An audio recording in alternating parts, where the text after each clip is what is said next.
Magandang araw mga bata. Ating sasagutin ngayon ang ika-4 na pagsusulit sa Filipino 1. A. Piliin ang angkop na salitang naglalarawan.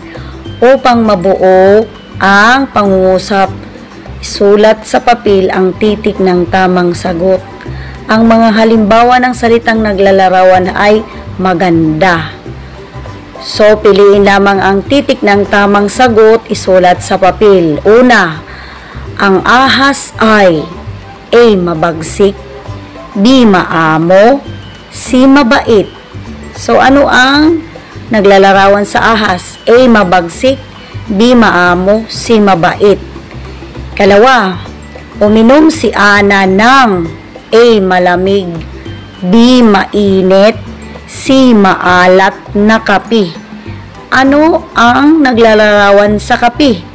Uminom si Ana ng A. Malamig ba ang kape? B. Mainit ba ang kape? C. Maalat ba na kape? Okay, kayo na ang sasagot. Titik lang ang isulat ninyo. Halimbawa A, di kaya B, o di kaya C. Punta na tayo sa ikatlo. A. Matamis, B. Maasim, C. Mapait ang candy. A. Matamis, B. Maasim, C. Mapait ang candy. Number 4. Ang unan ay A. Malambot, B. Matigas, C. Magaspang. Ang unan ay A. Malambot, B. Matigas, C. Magaspang. Number 5. A. Matamis, B. Maasim, C. Mapait ang hinog na mangga. Ulitin ko. A. Matamis, B. Maasim, C. Mapait ang hinog na mangga. Piliin ang titik lamang ng tamang sagot. Punta na tayo sa B. Hanapin sa loob ng panaklong ang kasalungat. Ang halimbawa ng kasalungat ay malakas. Ang kasalungat niya ay mahina. Iba pang halimbawa, mataba. Ang kasalungat niya ay mapayat. So, hanapin ang kasalungat ng salitang nasa kaliwa. Isulat ang litra ng tamang sagot sa papel. Litra lang mga bata. 6. Maputi. Anong kasalungat ng maputi? A. Maitim, B. Maganda, C. Payat. Kulay ang pinag-uusapan. Maputi, A. Maitim, B. Maganda, C. Mapayat. 7. Pangit, A. Maganda, B. Mapayat, C. Malungkot. Ang itsura ang pinag-uusapan. Ano ang kasalungat ng pangit? A. Maganda, B. Mapayat, C. Malungkot. Sunod naman tayo mga bata. Isulat ang titik lamang ng tamang sagot. 8. Mataba. Ano ang kasalungat ng mataba? A. Malungkot, B. Mapayat, C. Maitim. Mataba. A. Malungkot, B. Mapayat, C. Maitim. Sunod. Number 9. Ika-9. Masaya. A. Madami, B. Maitim, C. Malungkot. Ano ang kasalungat ng masaya? A. Madami, B. Maitim, C. Malungkot. Ika-10. Kakaunti. Ano ang kasalungat ng kakaunti? A. Mapayat, B. Madami, C. Maganda. Ulitin ko, ano ang kasalungat ng kakaunti? A. Mapayat, B. Madami, C. Maganda. Titiksi na tayo. Piliin sa hanay B ang kasing kahulugan. Kasing kahulugan. Halimbawa ng kasing kahulugan ay magaling, mahusay. Kasing kahulugan halimbawa, mayaman, mapera. So, hanapin nyo ang salitang kasing kahulugan ng salita sa hanay A. So, pipiliin sa hanay B ang kasing kahulugan ng salita sa hanay A. Isulat ang titik ng tamang sagot sa papel. Si hanay A. Anong kasing kahulugan ng matalino? A. Magaling ba? B. Munti. C. Asul. D. Masaya.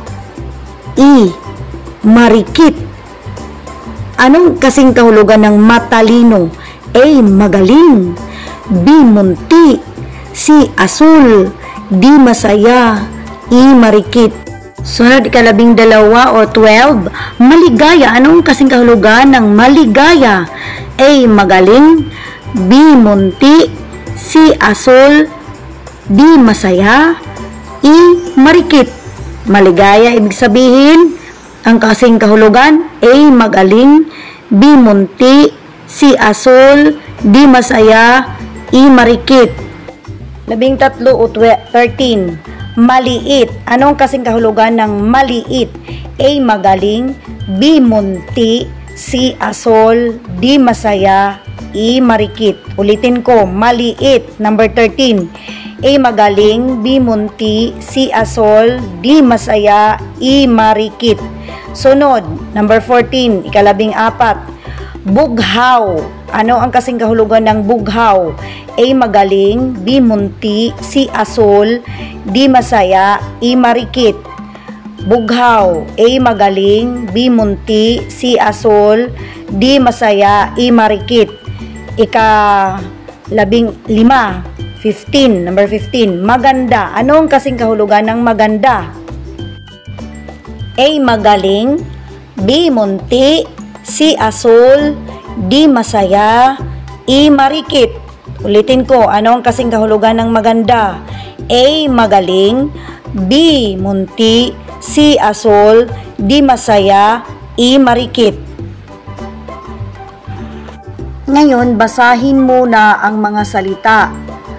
Isulat sa numero na nasa baba ang salitang babasahin ng guro. Bibigyan ko kayo ng oras na pagbabasa ng mga salita na may kulay dilaw or yellow. Basahin nyo na. Ready, go!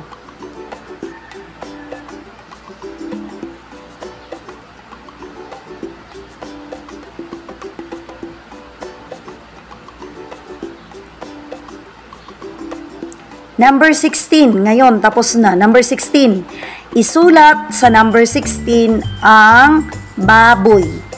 Ulitin ko, number 16, isulat ang baboy. Go!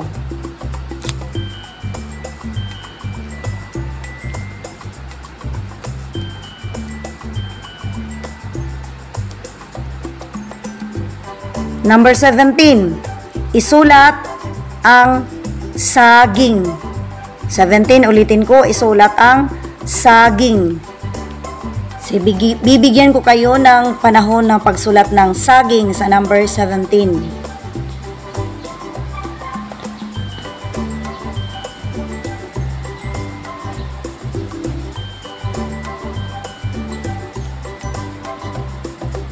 Sunod, number 18, isulat ang bahay. Ulitin ko, isulat ang bahay, number 18. Bibigyan ko ng panahon kayo.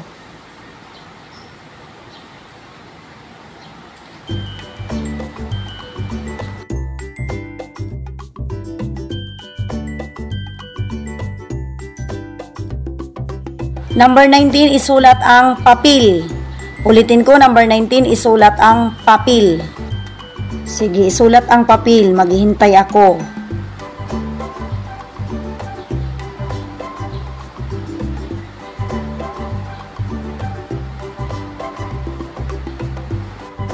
At ang katapusan, 20, isulat ang masaya. 20, isulat ang masaya. Number 20, isulat ang masaya. Hanapin nyo ang masaya at sulat sa 20 pala, 20. Binabati ko kayo, magaling, natapos nyo rin.